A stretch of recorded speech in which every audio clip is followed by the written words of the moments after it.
Hello, welcome back to the part 2 of Unit 4 in your Module 1. So, now we'll move on to the practice exercises. First question, find the synonyms of the words or phrases in italics. Sacred groves in the mountainous regions of India are a legacy of the shifting cultivators. So here you have to find the meaning of the word legacy. So the options are houses, property, heritage, invention. So the meaning of the word legacy is heritage. The most what closer meaning is heritage. And you can find synonyms for the word heritage: ancestry, descent, lineage, roots, genealogy, inheritance. And the phrases you might be familiar with are family tree, line of descent, etc.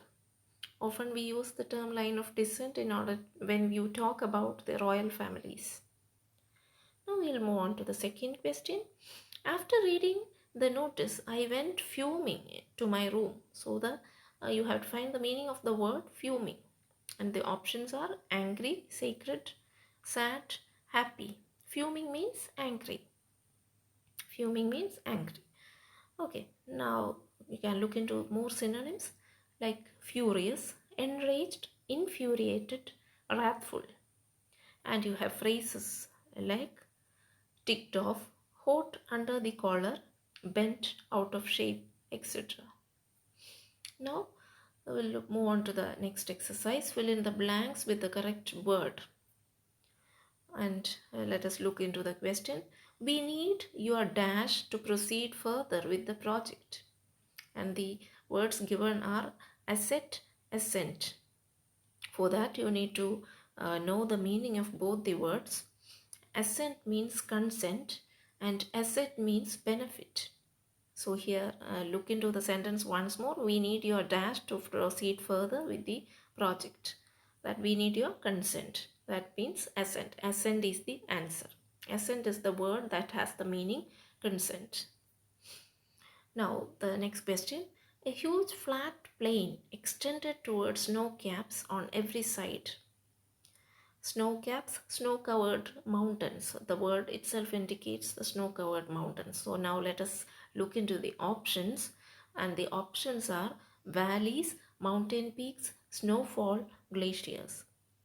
So snow caps means mountain peaks, especially the Himalayan side or any Alps or any mountain which is kind of snowy and snow covered region. Next, we'll move on to the next kind of exercise. Find the antonyms, opposites of the words in italics.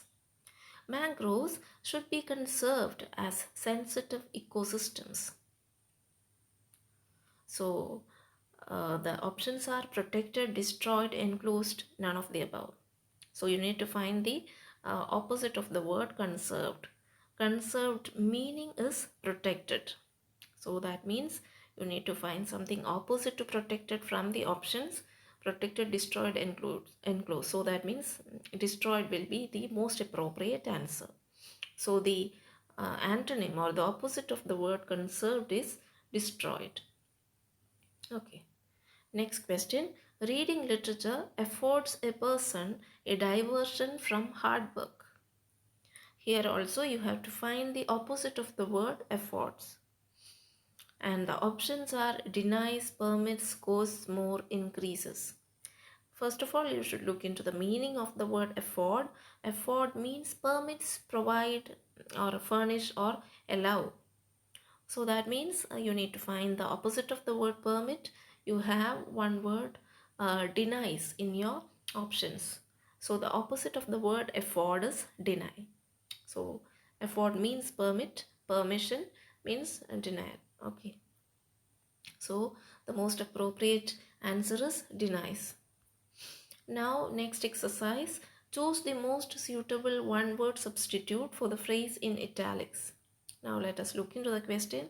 The passage given above is a piece of writing about the writer's journey to different places.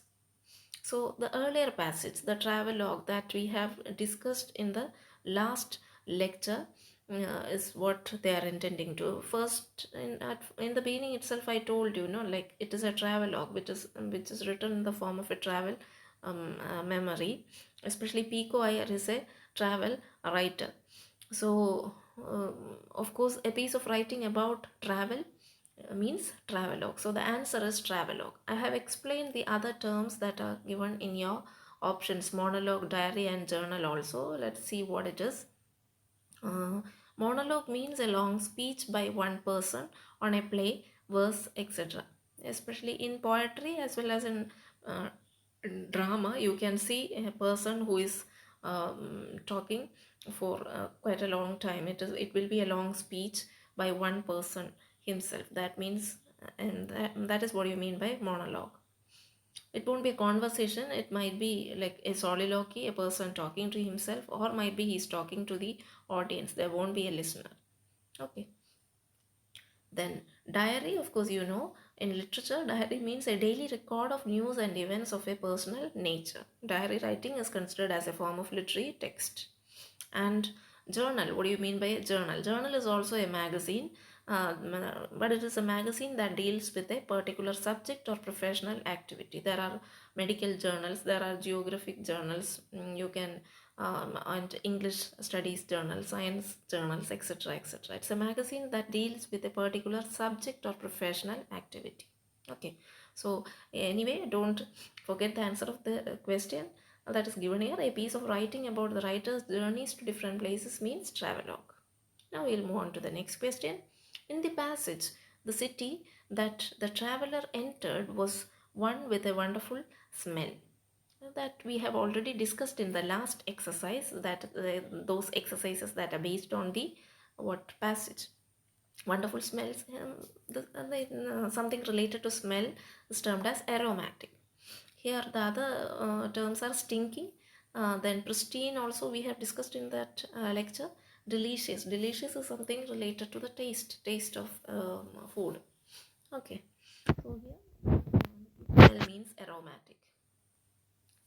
Now, the word that has been correctly spelled is here. There is only one word that is being correctly spelled, and that is dialogue. dialogue. That is the correctly spelled word. And I have written the correct spelling of all those words that are given in your options. One is dilate, dilate, and next one diabetes, diabetes, and then diaries, diaries. And the last question, frame a sentence using the correct answer to the question number 9. And correct answer to the question number 9 is dialogue. So you need to frame a sentence with the term dialogue. Students were asked to read the dialogues from the play. That is the sentence that I have written for you. So here we come to an end of the unit 4. I'll be back with a lecture on the unit 5 very soon. Thank you.